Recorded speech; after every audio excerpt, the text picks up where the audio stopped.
Hey, good evening, everyone. If you come on in, just have a few announcements for you. Got some ringing in there.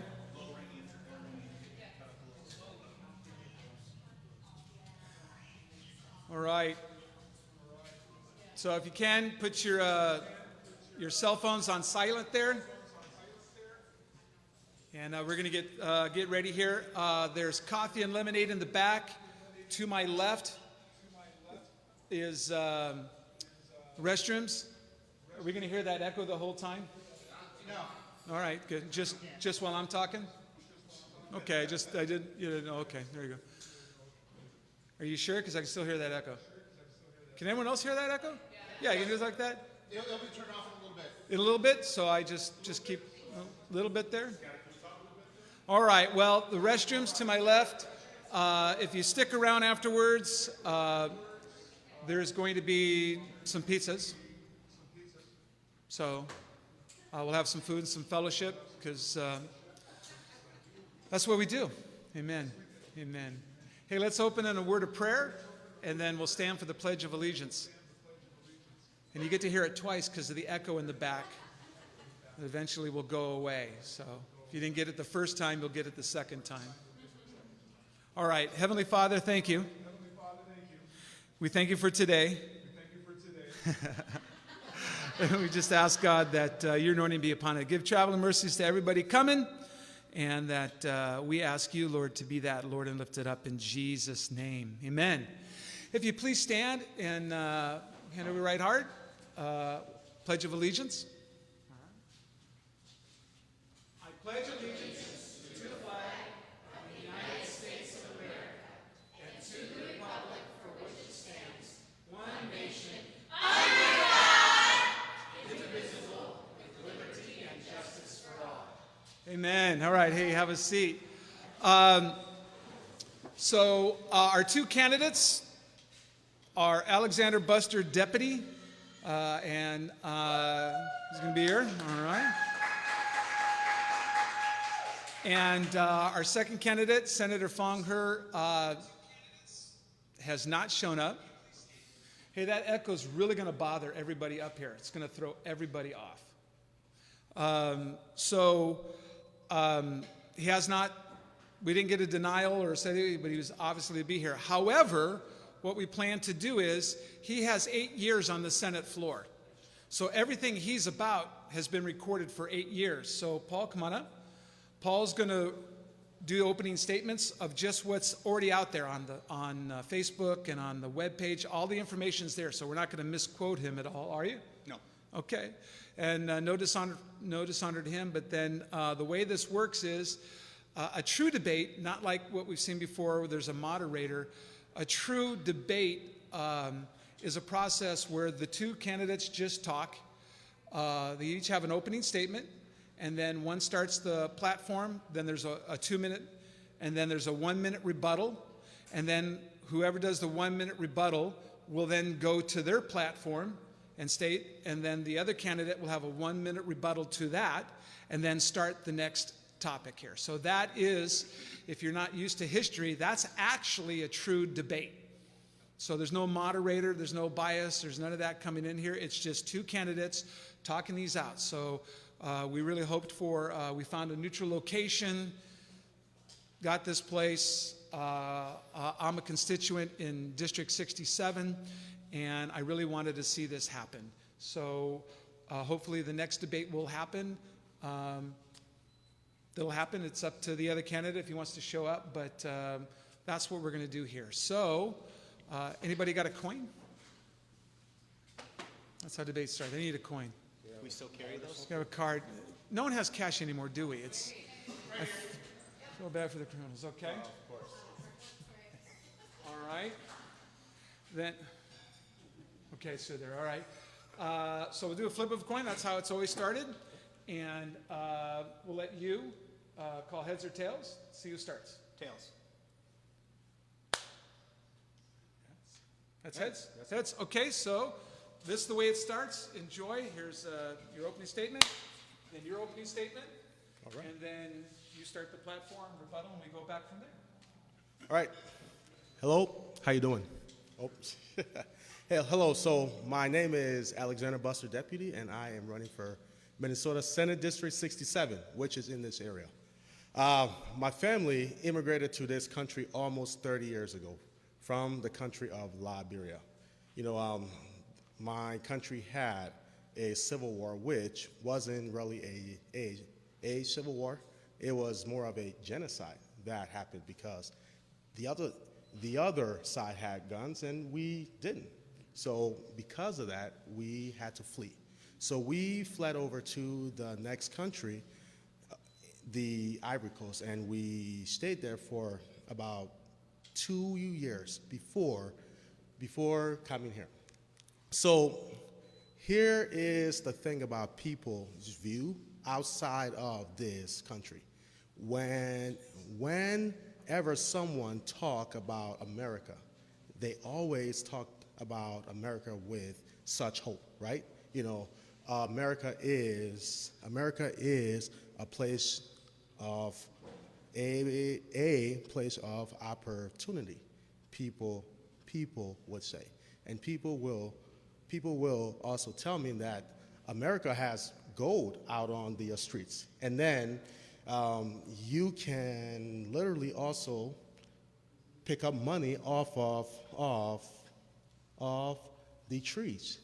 So imagine me coming here and having that mindset. I came here on September 27, 1993. It was one of the greatest days of my life. And I came here and I met snow. The first thing I met was snow. All right, so I was a little disappointed about that. But I was not disappointed about was that the endless opportunity that this great country affords me. Okay, so if you are willing to dream and work hard at it, anything is possible. America is a great place for that. So here I am standing before you, here I am standing before you today as a proud American, because in 2012, I became a citizen. And I also stand as a proud husband because I married the woman of my dreams, Cassie, 11 years, right? And seven wonderful children. So America is the perfect place for you to be able to come and grow. That is why I am fighting for America today. So, and I would like your vote.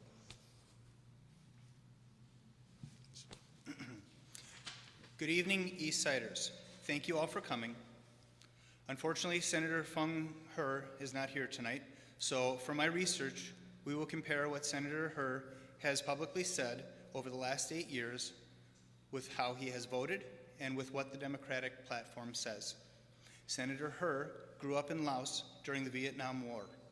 Government persecution forced his family into refugee camps and later a new life in America. He graduated from J.C. Harmon High School in Kansas City, Kansas, and went on to attain a bachelor's degree in computer science and media arts from the University of Kansas. He later obtained a master's degree in applied science and technology from Rochester Institute of Technology in New York. Senator Hawj has lived in St. Paul for almost 30 years, where he works as a self-employed multimedia producer. The biography on his website reads as follows. When I left my home country of Laos over 4 decades ago for a new life in America, I could never have imagined that I could one day be elected to public office. I have worked hard all my life. I became interested in public service through my years of volunteering and my working with many different groups to improve my community. Moving from a war-torn Laos to urban America, I have seen much adversity and overcame many obstacles. This has given me a great appreciation for the struggles people go through and also a boundless optimism about what is possible when we work together. This is why I look forward to the challenges in this chapter of my life. I will serve the office of Minnesota State Senator to the best of my ability.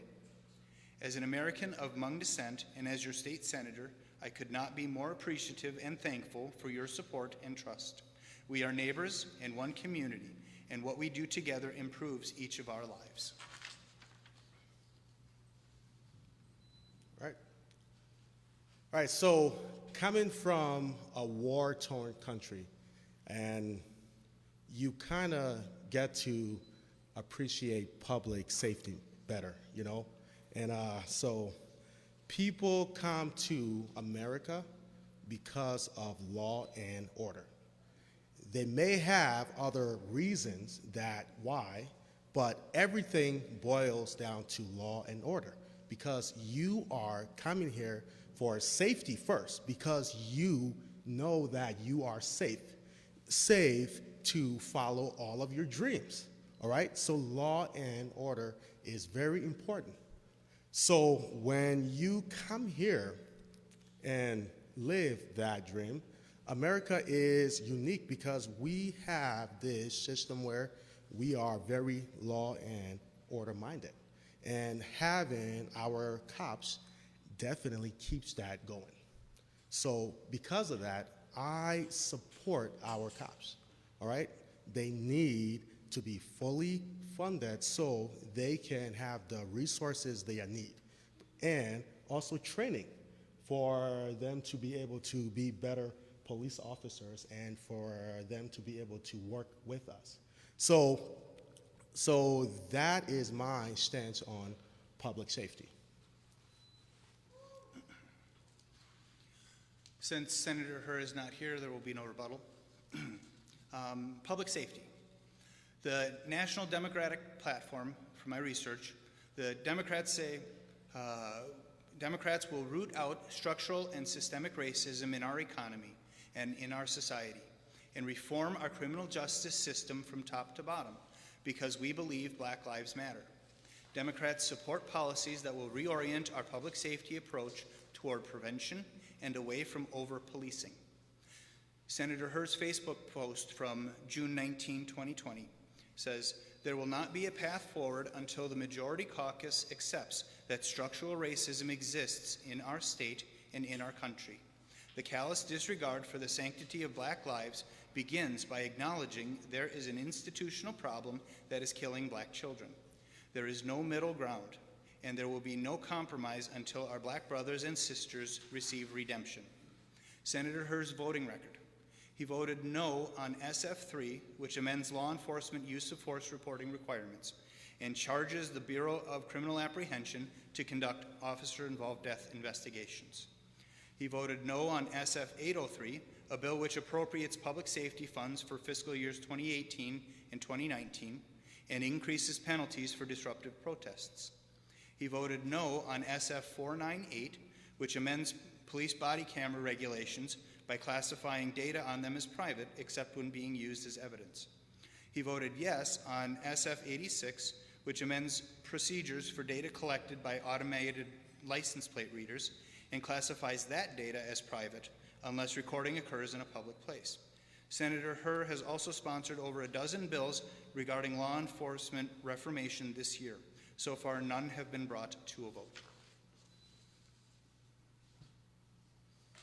Oh, I get a rebuttal. All right.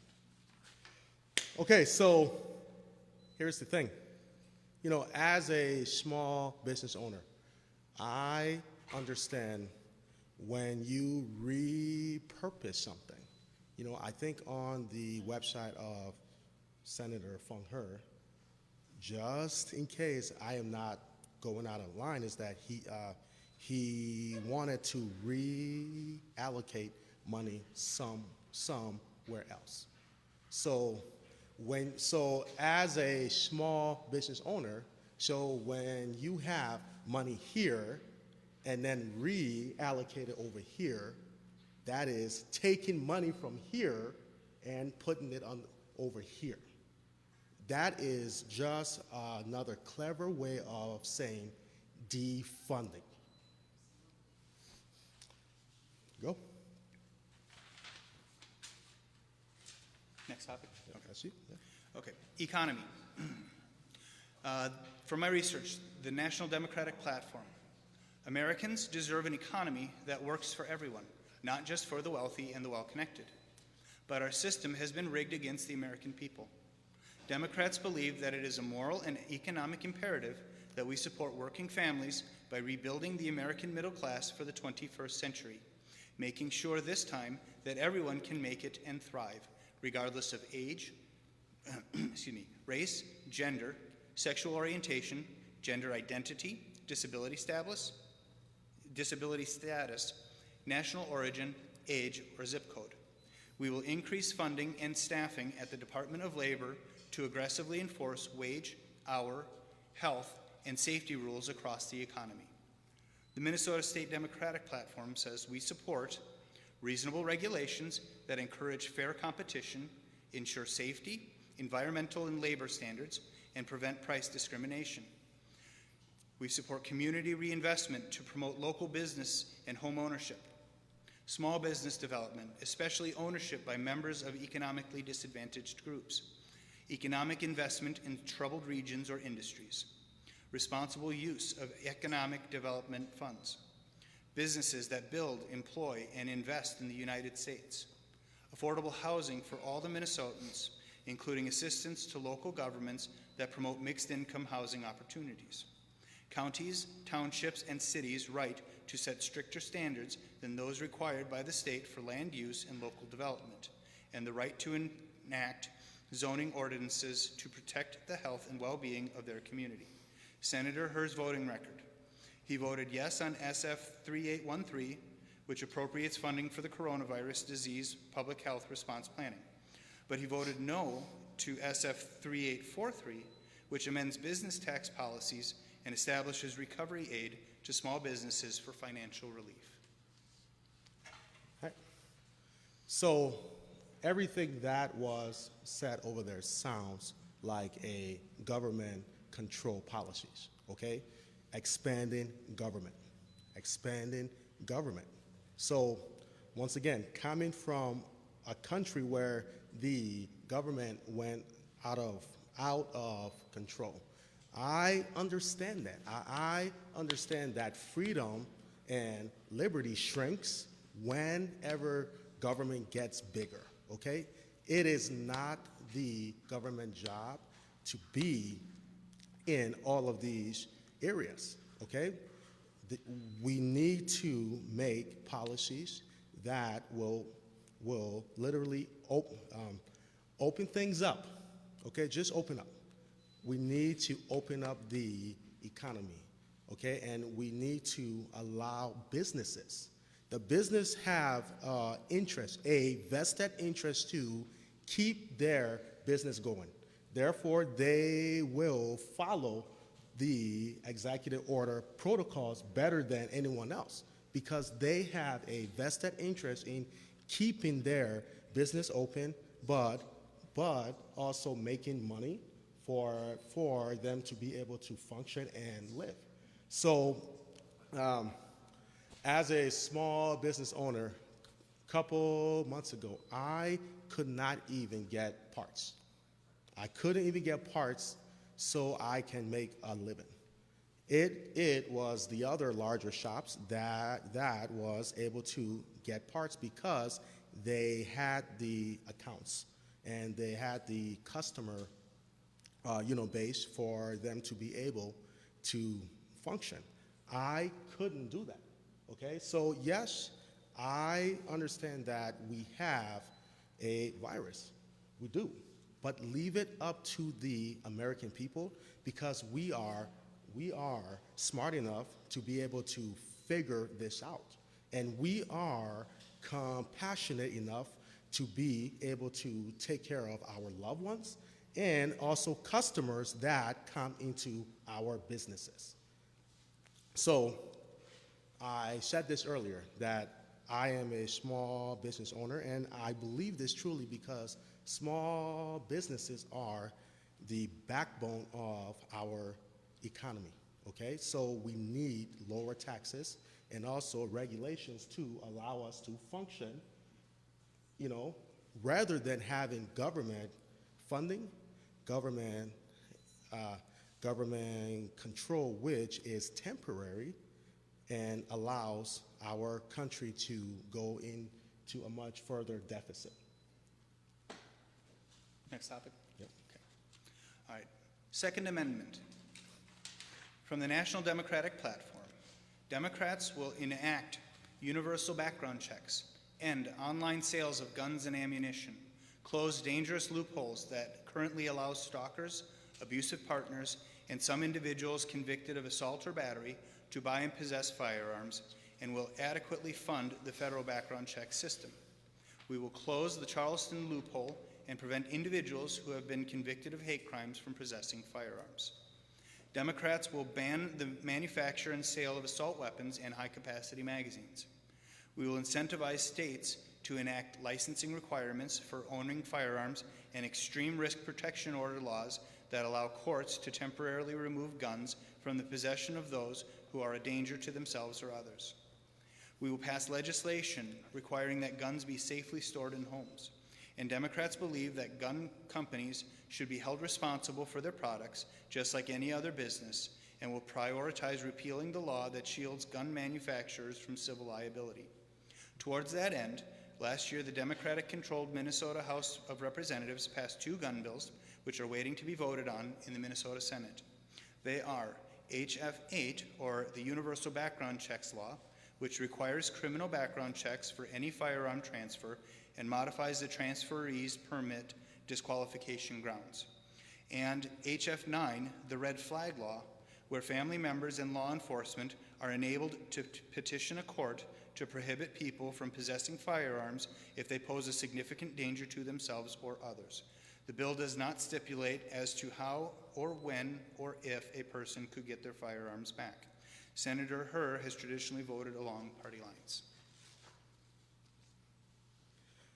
So I had to talk to my uncle about this story because I specifically remember it one way, but he had to tell me it the other way, which was a lot more gruesome. So back in Liberia, when the war happened, we were accompanied by a group of thugs with guns, and they basically called us outside of our house, and they basically lined us up, and they were about to execute us, kill us. But it wasn't until somebody recognized our name and they put it together that my grandma's was related to us, because my grandma had a good reputation around with everyone else. She was a school teacher, and she loved everyone, and she was always helping people, So one of those soldiers recognized us, and because of that, let us go. Okay, so coming from a war-torn country, I understand the importance of being able to protect yourself, okay? I understand the importance of us being able to protect ourselves with our firearms. So that's why I fully support the Second Amendment right, you know, as citizen, because it's simple. When the other side have a gun, well, my country is a prime example of that. How am I going to be able to protect myself or my family? I cannot do that. So as far as that goes, the Second Amendment rights, I appreciate that within our society, because there is no other country that has that.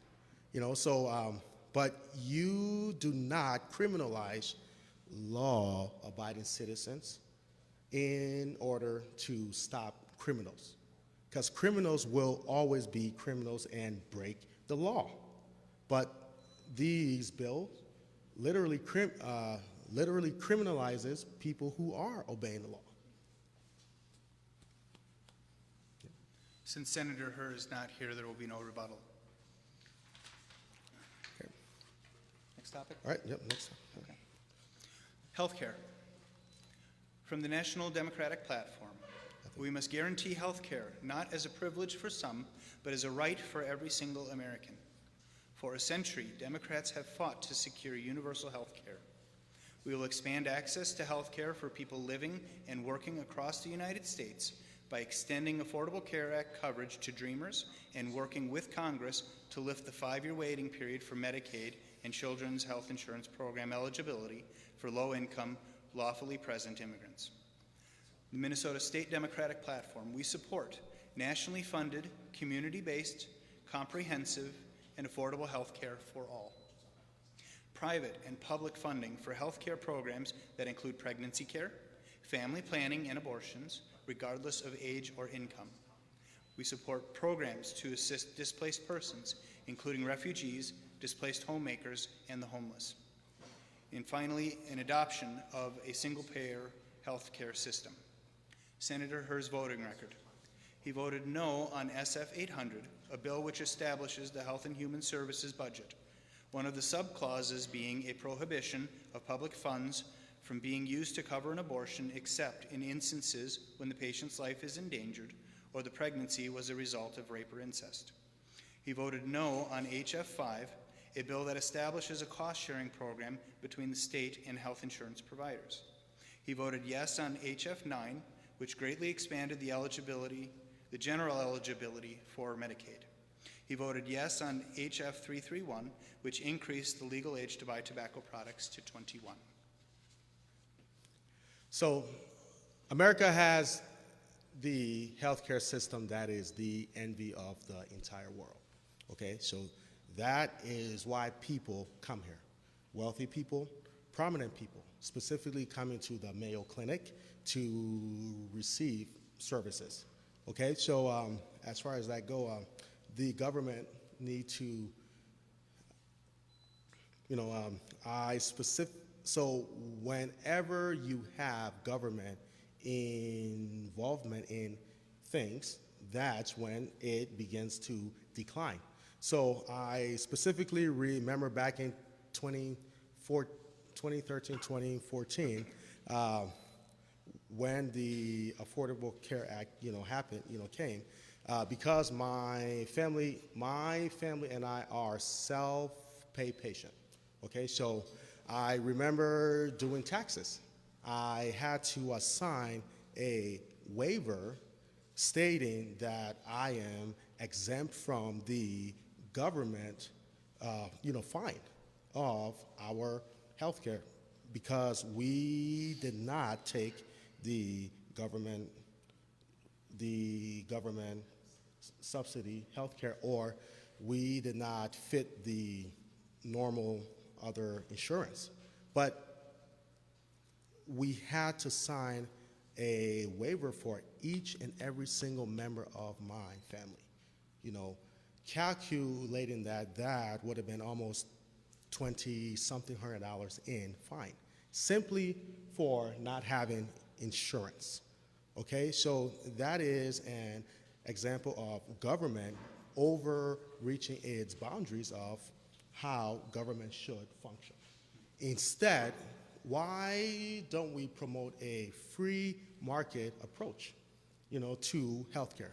A free market approach such as having states, interstate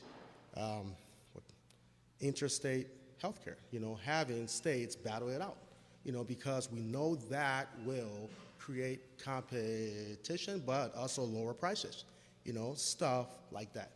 But also too, why don't we promote Blue Book for medical? I know my family and I do it. As self-pay patients, I will call the hospital and I will negotiate with them. And whether it is our procedures done or medicine, all of that. See, all of these things we have access to, but those are not options that usually government, promotes.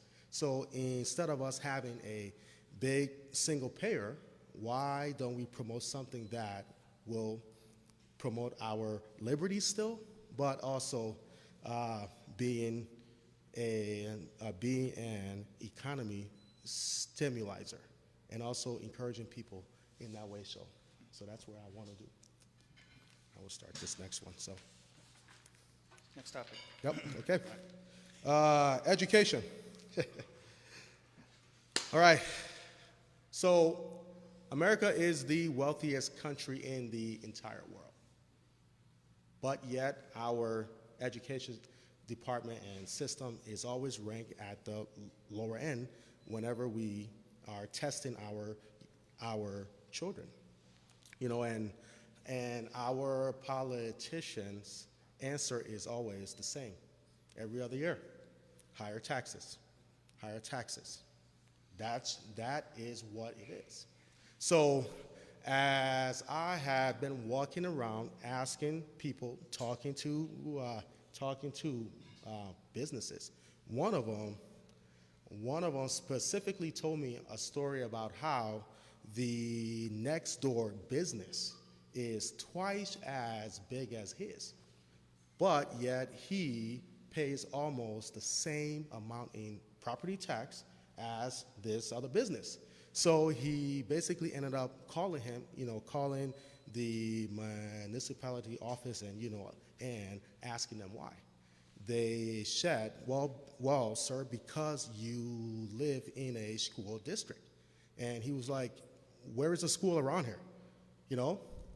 That is the government answer for that. And that's why I do not support that. But what I do support is education choice, leaving that in the hands of the parents, because nobody else knows what is best for their child better than the parents, considering that they spend years, with them. So allowing the parents to have the choice of deciding which education system best fit their child. Since Senator Foung Hawj is not here, there will be no rebuttal. So education. From the National Democratic Platform, where education was mentioned 109 times, it says, we must provide a world-class education in every zip code to every child because education is a critical public good. Democrats believe in universal early childhood education and affordable, high-quality child care. We will make college affordable again and give Americans relief from crushing student debt. From the Minnesota State Democratic Platform, we support a strong system of public education at all levels with stable funding and equal educational opportunities. We support academic freedom, student and faculty rights, and church-state separation in public school curriculum and educational funding. We support moderate class sizes and a safe, suitable environment for both students and teachers. A broad curriculum of liberal arts, technology, social issues, vocational and physical education.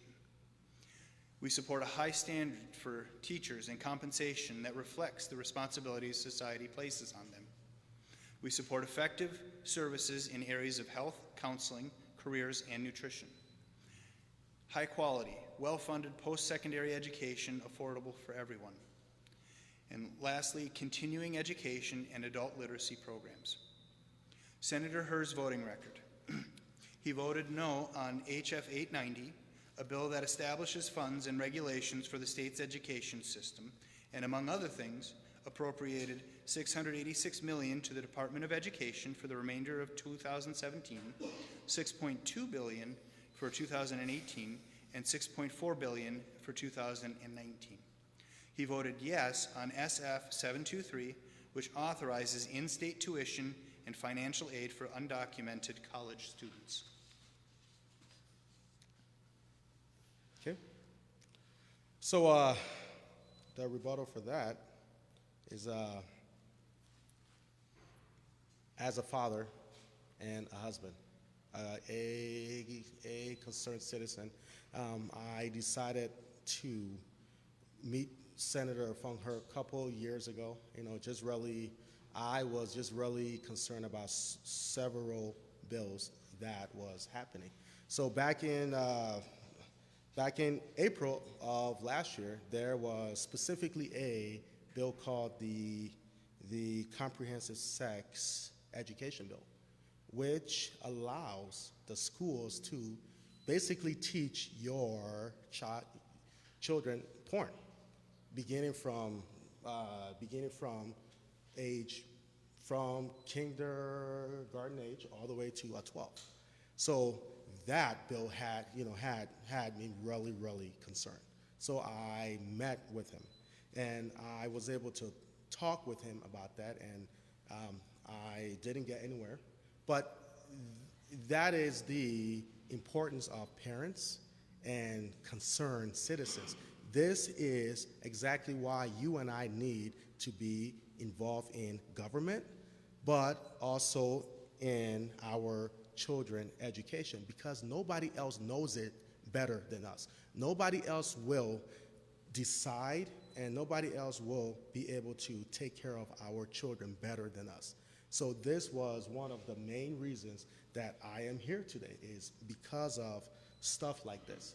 Had I not been involved or cared, I probably wouldn't be here today. But so I am just encouraging people out there is that you need to get involved. You need to let your voices be heard, and you need to know these things. Next topic? Yep. Okay. Immigration.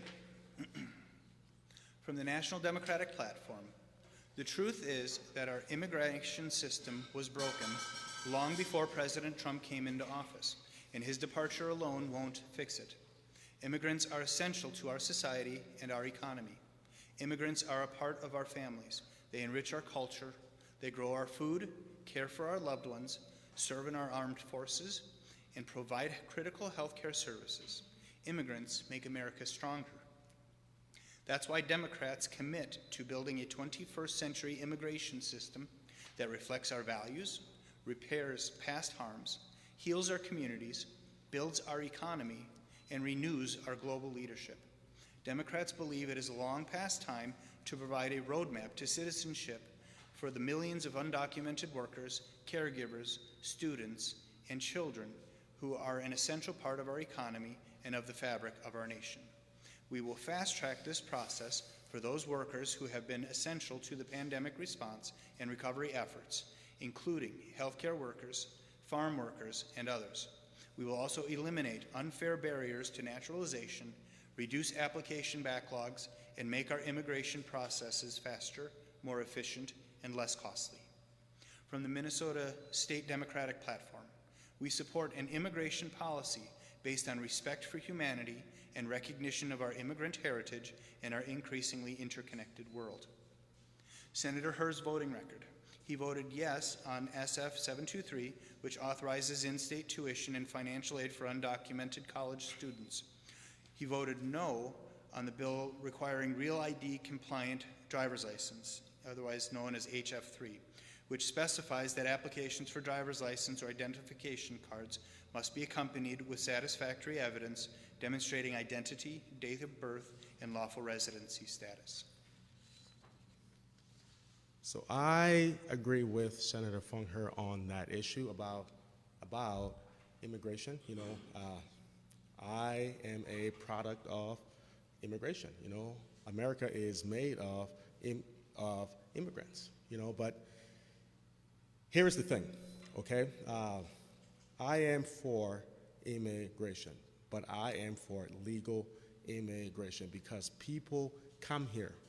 Once again, people come here because of safety, of law and order. They know that America is a place where the laws are followed, and whenever you have people following the laws, you are safe.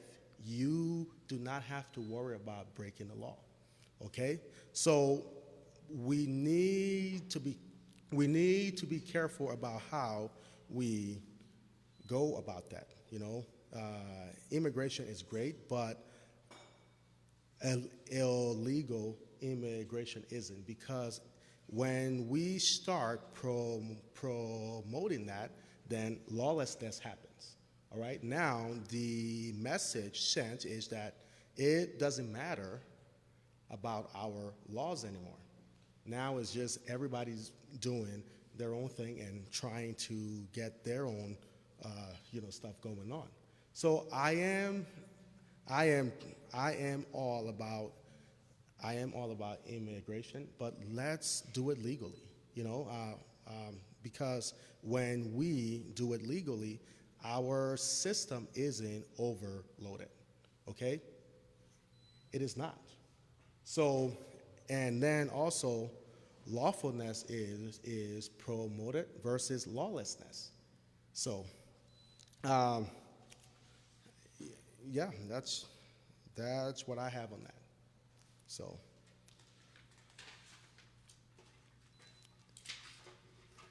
Closing? yeah. So for closing, I chose Senator Herr's Facebook post from September 18th. It says, "Dear Eastsiders, I am humbled to work alongside my neighbors and community to bring forth progress to Senate District 67 and our state. I have worked hard on COVID-19 relief, affordable housing, access to health care, economic quality, youth summer jobs, E-12 to higher education, a significant bonding bill, funding for Metro State, Clues, Eastside Enterprise Center, Minnesota Humanities Center, and the Dayton's Bluff Neighborhood Housing Services, to mention a few. During this election, I remained focused on helping to provide resources to our community and state as we continue to face the challenges of living in this pandemic.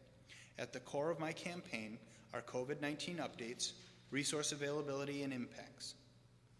I will work hard during special sessions to provide resources for schools to continue providing breakfast and lunch to students and call for more resources for students with disabilities.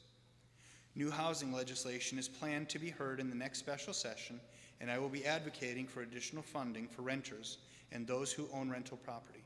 Both are in need of resources during COVID-19. I have been instrumental in the recent passage of the Police Accountability Act, and it is only a start on reforming and updating our public safety programs. I do not support defunding the police. I do support plans to empower community safety and outreach. My initiatives on mental illness and autism training were in the final bipartisan bill. I will continue to support the passage of the $1.9 billion bonding bill that will create jobs all over Minnesota. These are challenging times, and when we work together as a community, we will meet and conquer any challenge. Thank you for trusting me to represent you in the Minnesota state. It is a privilege to work for you. My best regards, Foung Hawj, State Senator, District 67. Well, thank you guys for allowing me to come out and represent you and to speak to you, for you that are here and for you that are watching online. Senator Foung Hawj and I have very similar stories, very similarities, actually. Both of us are immigrants, okay? So we have that checked off. Both of us came from a war-torn country, so we have that checked off, okay? And both of us are business owners. We have that checked off. But here is the fundamental difference, is our beliefs of how American government is supposed to function. Senator Foung Hawj, by his own admission, is for big government. But I will protect your rights, your individual God-given rights, okay? And I will protect your Bill of Rights, not Bill of Feelings, okay? Because it doesn't matter about me. It does not matter about me. What matters is that someone represents you, whether they like you or not, whether I like you or not, whether you voted for me or not.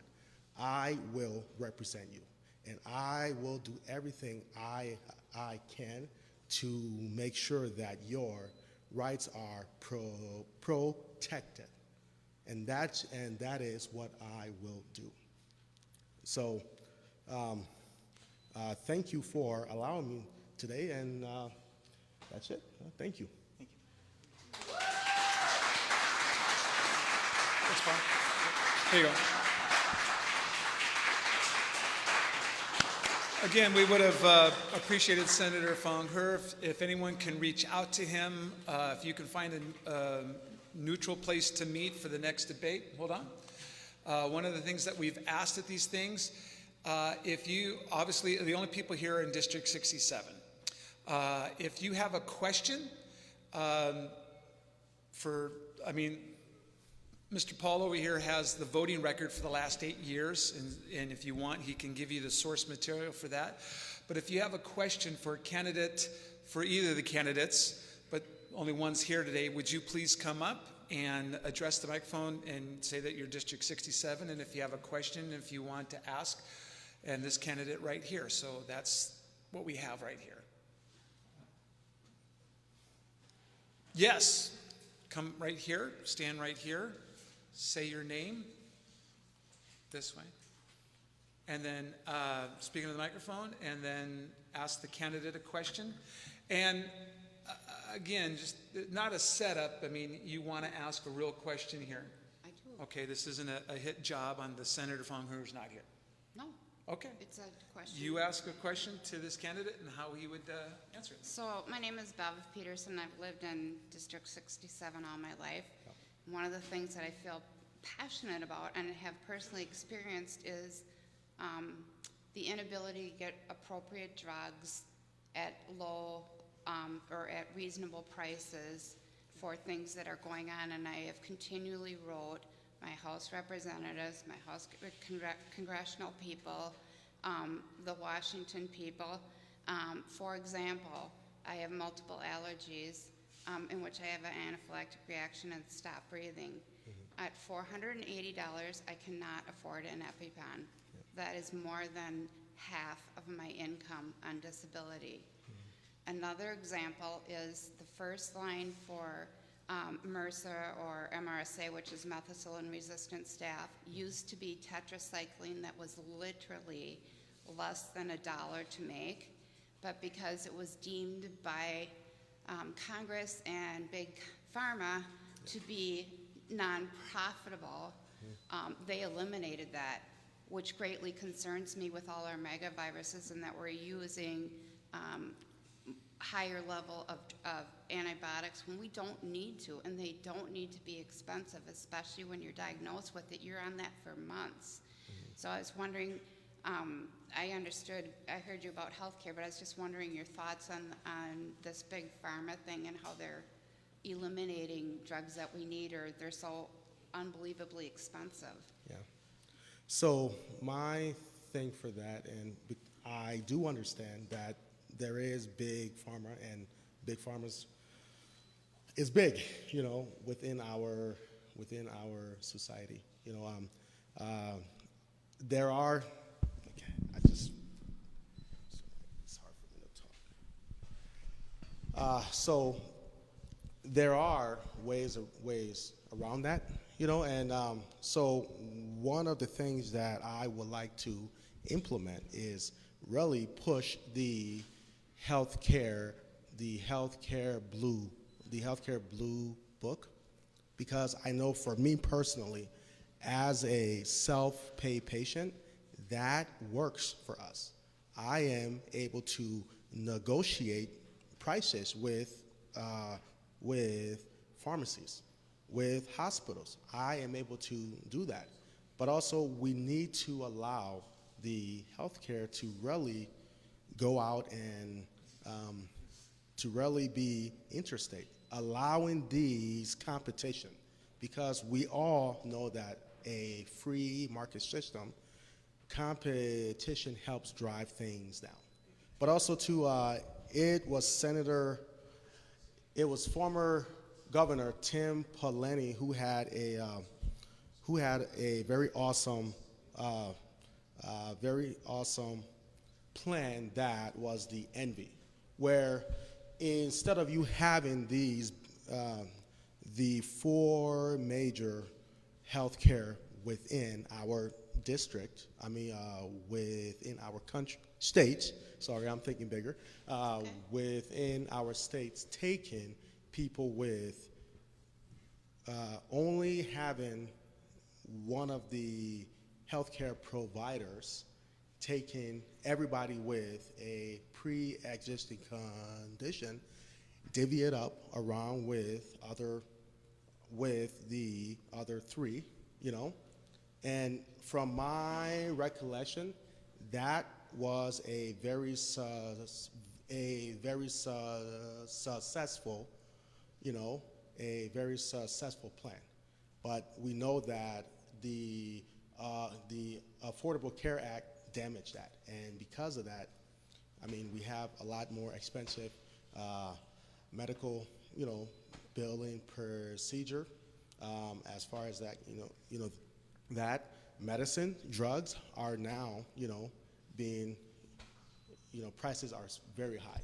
So I think we need to get away from the single payer healthcare, because eventually, I mean, the question is that who is paying for that?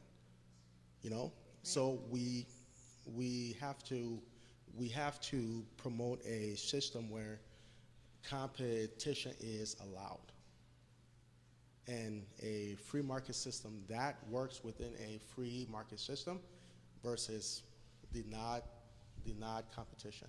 So I hope that kind of helps in a way, but Yes. yeah. It does. Thank you. Yeah. Well, I hope so. All right, we have a question on Facebook Live. All right. You got to be able to say who it is. Yep. Watching on Facebook Live, Gwendolyn asks, do you agree with dropping the mask mandate? All right.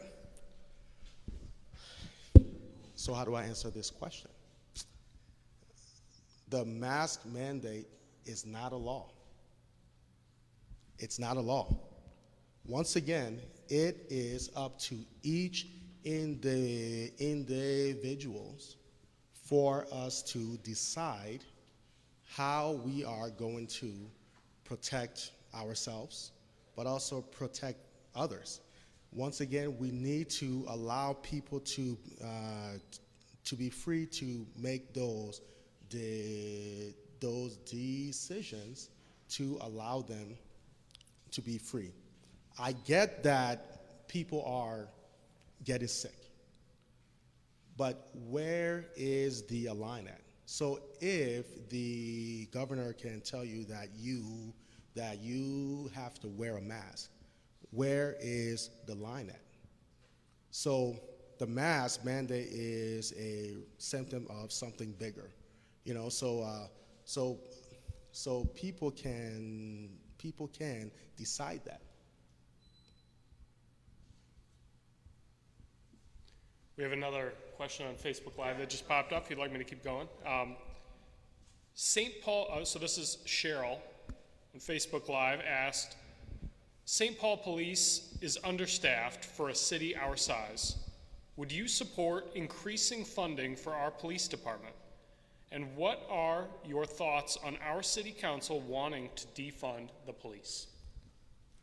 I don't think that was a secret on how I feel about that, but I'm going to respond again. The question, I do support funding our cops. I do support funding our law enforcement because they keep us safe. So I do not support defunding, because defunding will add more stress to our already suffering system. So, yeah. Tell us your name, district you live in. 67. Yeah, I'm in 67. I'm Brian Naughton. I'm in Hope it's 67A. 67. I was campaign manager for Christian Wydell in 2010, and it might have been the first year that Foung ran. Okay. And so I've been a resident in my same home since 2001, and I come from the inner city of Chicago, so I understand, You understand, yes. processes of Yep. as a child and as an adult. So my question leading that, seeing what happens in a city like that, seeing the push and kind of segue from the defunding of police, transferring funds from one area to another, would you support the castle doctrine? Because what we're seeing is that with the reduction of police availability, with the reduction of person Will you power. explain castle? Castle doctrine in doctrine case is people the don't- ability to protect outside of your home, to protect your, if I was in my garage and I was to be assaulted, there are different rules for me protecting myself, even though I'm on my property versus me being in my home. So the castle doctrine would allow me to protect myself basically wherever I am at. And this was a strong push back through the years, but as we see in the last 10 years how crime has increased. We see it in our neighborhoods right here. I'll just say I live along the railroad tracks. Okay. And so I can hear what's going on. I can hear the gunfire. We see the crimes going on. So what is the St. Paul citizen or the Minnesota citizen able to do to be able to protect themselves or their loved ones or their property if they are pigeonholed or if they are if the thumb of their freedom to protect themselves is pressed down upon them? So my question back to, would you support the castle doctrine where people are able to protect themselves outside the castle? That's why it's called the castle doctrine, meaning the king of the castle. But it's still your property. It is, but So why are we having a debate over that? well, you heard the I know why. senator's Yeah. position on gun control. Yep. And that. No, so- yes, I get it. And yes, I mean, that is your property, but I am not advocating shooting first, but if that is what needs to be done, that is your property, and the government shouldn't be restricting our Second Amendment rights where it is as clear as that. That is your property. Yes. Someone comes on your property to harm you and your family. What else are you supposed to do? Run and hide? I think our Constitution is clear about that. So that is just another example of government getting a little too It big. shouldn't be a question. Yeah, You don't have it to shouldn't even be a question. question. I mean, yes. Hopefully that kind of helps you Oh, where, sure. where I stand I know on yeah. that, Yeah. Yes. I wanted to hear what your voice Okay. was. Thank you.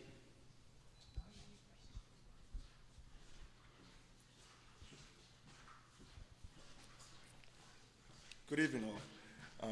Good evening, our expected senator. Right. I'm here to express a little concern and figure out your thoughts as it relates to education. I listened to your opposition proponent, and he mentioned with regards to the current senator.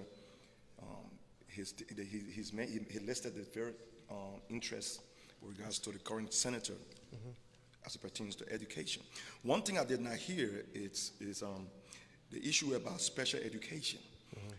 And I'm going to ask this question from the perspective as an educator. And my concern here is being an educator, especially in special ed, living in St. Paul, and being a person of color, I see most of the special ed is challenged. I mean, special ed, we will challenge black, our colors are challenged with special ed issues. So I would like to know, being a member of this constituent, what would be your thoughts as it pertains to providing quality education for special education students, especially students of color? Okay. So are these students in my district? Yeah. Okay. It's very simple, really. Whether you're black, you're white, you're Asian, under me, you will be represented. as a parent of someone who has special education needs, I mean, they will be taken care of. So I am not trying to focus so much on, because everybody that is here within this district, I am concerned about, okay? I am. So representing someone from this district that is a special need, they will be represented. What it regards to the funding is giving it back to the parents to decide that. But also to the funding aspect of it too is that we need to hold the teachers' unions and all of these other groups of people accountable. Like, nobody ever asked, where are these money being spent at? I think that that is something that we need to basically address first, also, because yes, I mean, are these money being spent in ways where it can go to people who are special needs?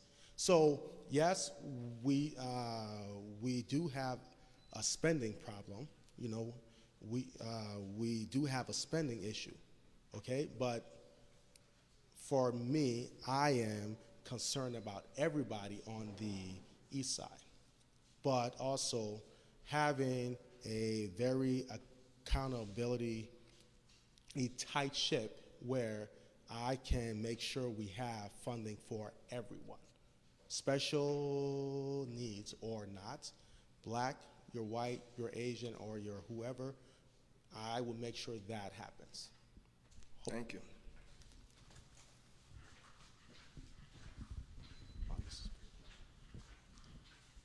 We've got a few more questions that have come through on Facebook Live. I'm waiting. I'm going to ask them in the reverse order that they came in.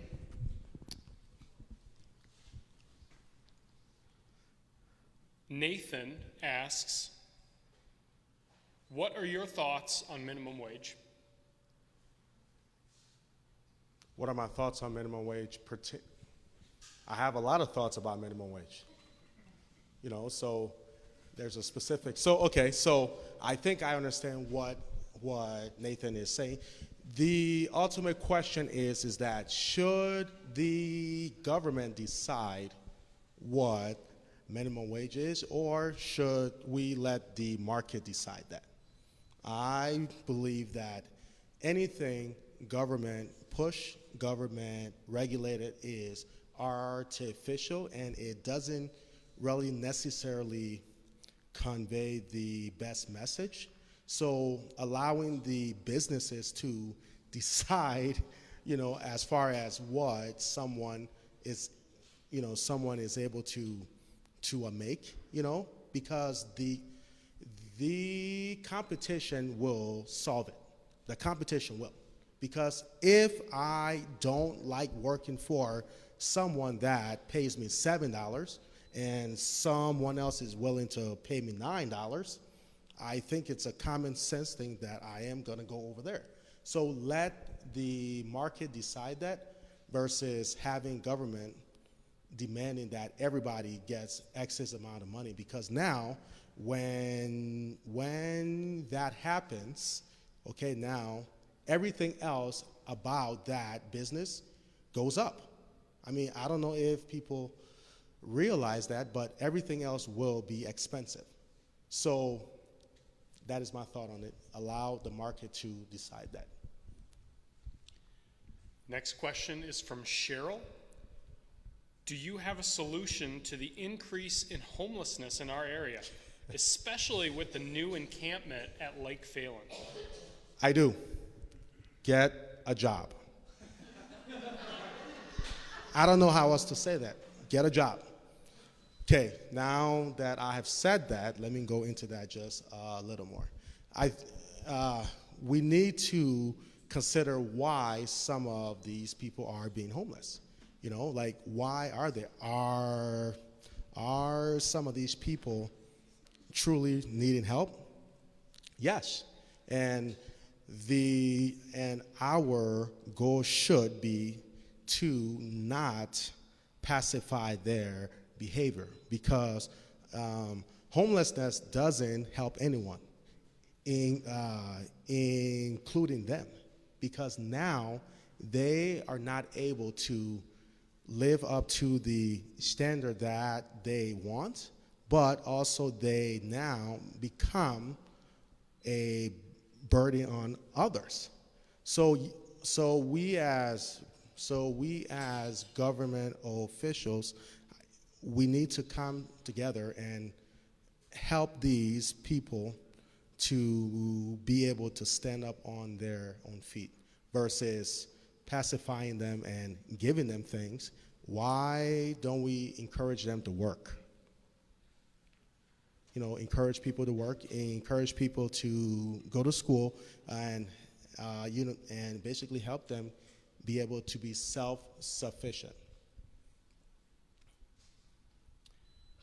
Another question from Cheryl on Facebook Live is, how do you feel about John Thompson's comments made in Hugo? How do I feel about it? And do you feel that he deserves a seat to represent the district? Well, my feelings has nothing to do with it. But when an elected official, someone who is supposed to be an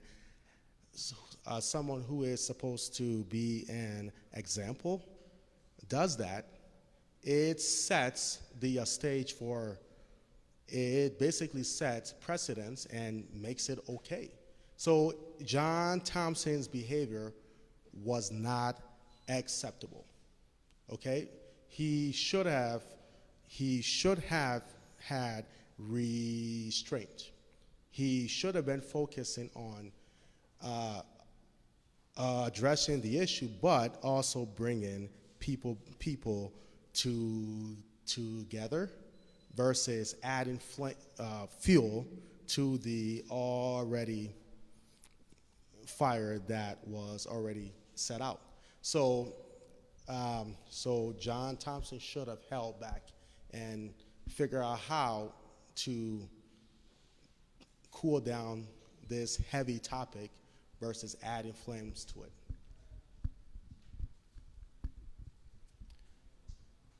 One more question has come One in. more. From Adam on Facebook Live. Adam. Mr. Deputy, would you be in favor or opposed of turning Minnesota, I believe what they meant to say is Minnesota, into a right-to-work state, and for what reason? So for context, I believe what they're referring to is right-to-work laws being the state law prohibit union agreements between employers and the labor unions. So do you support turning Minnesota into a right-to-work state? I support businesses making choices that is in the best interest of them, but also people making the best choices that is in the best interest of them. And what I mean about that is this. I do not go to work because I like my job or out of the kindness of my heart. I don't. I am going there to get paid. And then they are getting a service from me, okay? So the thing is that we need to allow the markets and people to make those choices, because whenever government starts getting into things, it gets worse. It gets worse. So this shouldn't even be a topic that needs to be addressed, but I totally understand that, but so businesses should be allowed to make decisions, but also people can go work somewhere else. So I don't think, I do not think that we need that law in place or making that something into law. That's it from Facebook Live.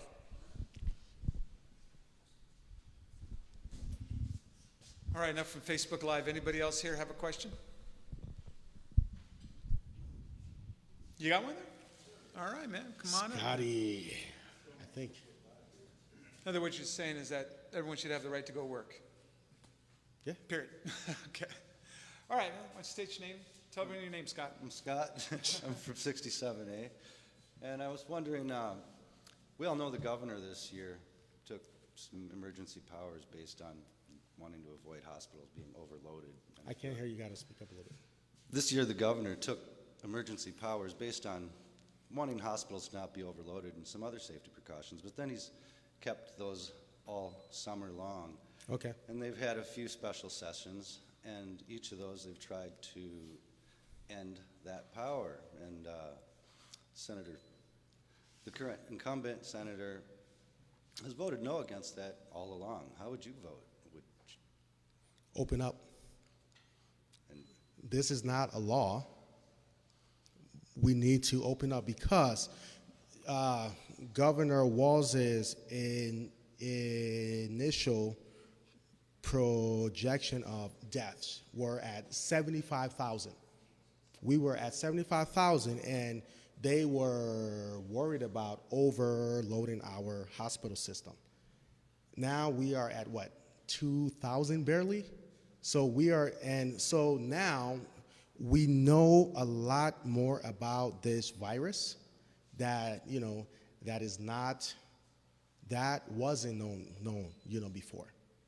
So we know a lot more about it and who it affects, and we know the survival rate. We know how it affects people with certain underlying condition. So we have a lot more knowledge now, okay?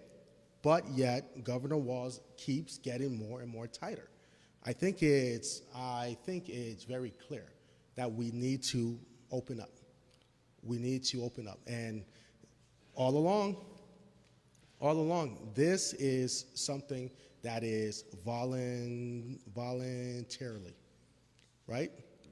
So, but we know Governor Walz is getting tighter and tighter with it.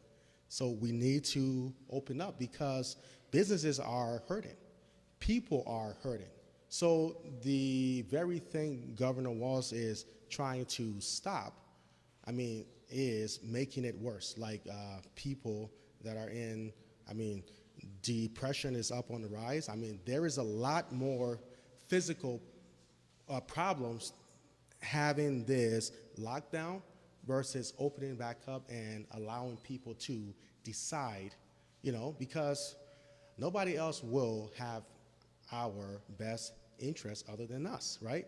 So we need to allow people to be able to function, and yeah. So if that came across, if you were senator and that vote came up, would you vote to restore power to the legislature that? Yeah, Absolutely. That's what we need in there. Thanks. yeah, let me just leave it at yes, okay? Because, yes. Thank you. Yeah, it's.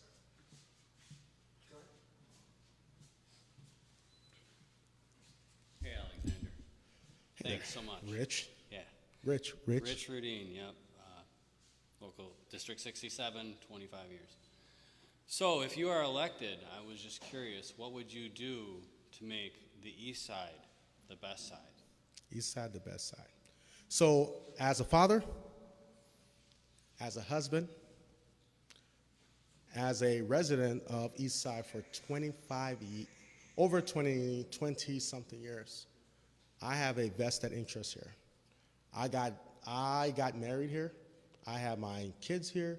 I left and then came back. I love the East Side.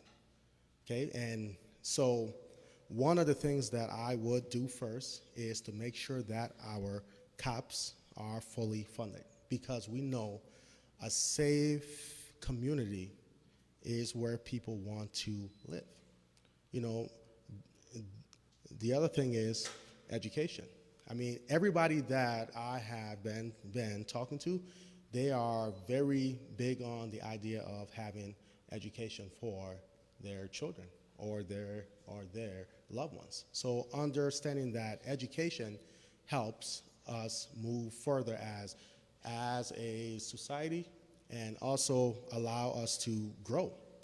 And then businesses, I will let businesses, I was write policies supporting our small businesses, okay?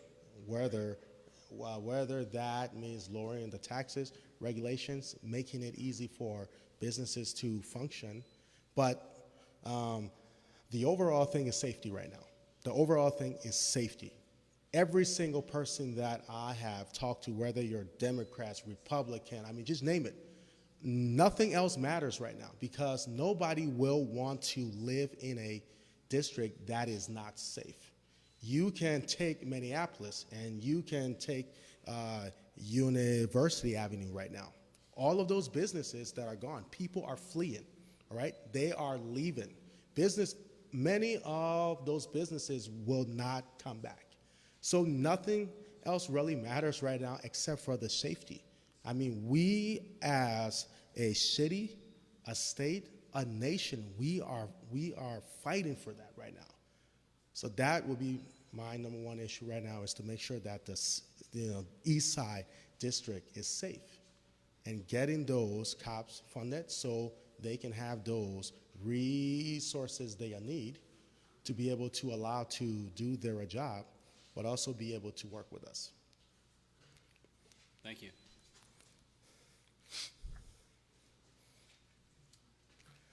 Lauren Ross McDowell, District 67.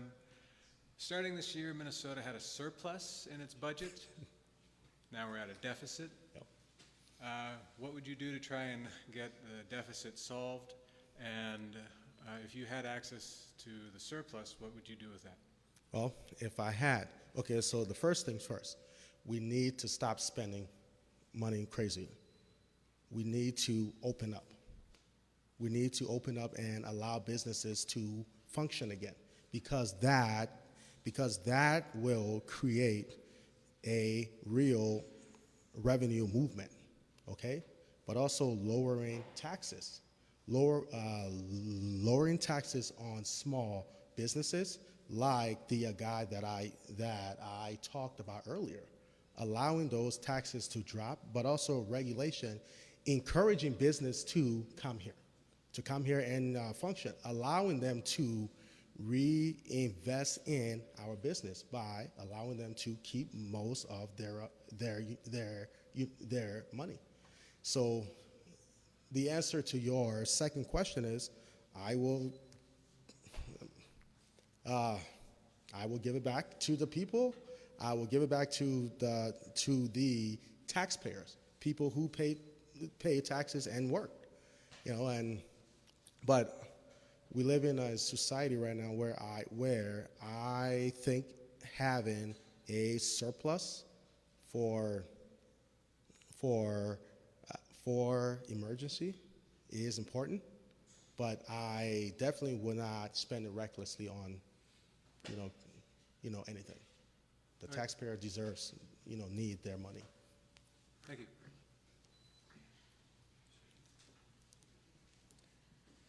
We got another question from Facebook Live.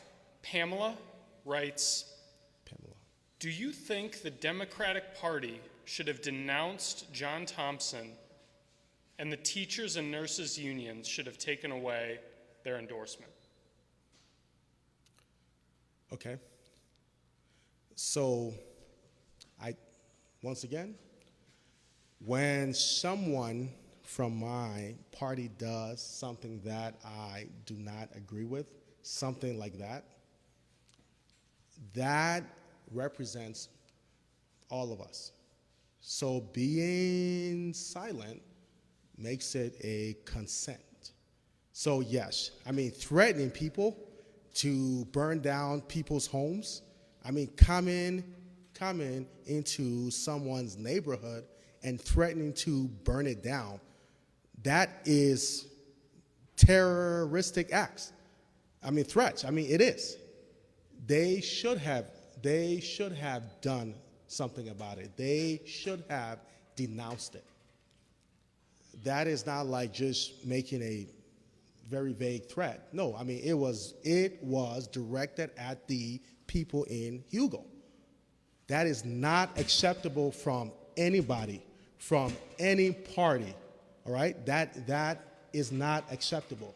And definitely not acceptable from a elected official, especially from them, because you represent people. So you need to be held at a higher standard, and you need to exercise restraints, and I am very passionate about that, yes. Yes. The short answer is yes. And you have videos on your website saying that you actually denounced him. And I did. All right. And I'm not even in that party. All right, you're not even in that party. All right, well, thank you for coming. So. If you're able to reach out to Senator Foung Hawj to set up another debate in a neutral spot, you would be willing to do that? I have been trying to get a hold of him. And on October 27th, there is going to be a public forum down the street at Sojourner's Cafe for everyone pretty much in St. Paul, District 67, and that'll be at from 6 to 9 p.m. Tuesday night, October 27th. We have Minnesota Supreme Court Justice coming.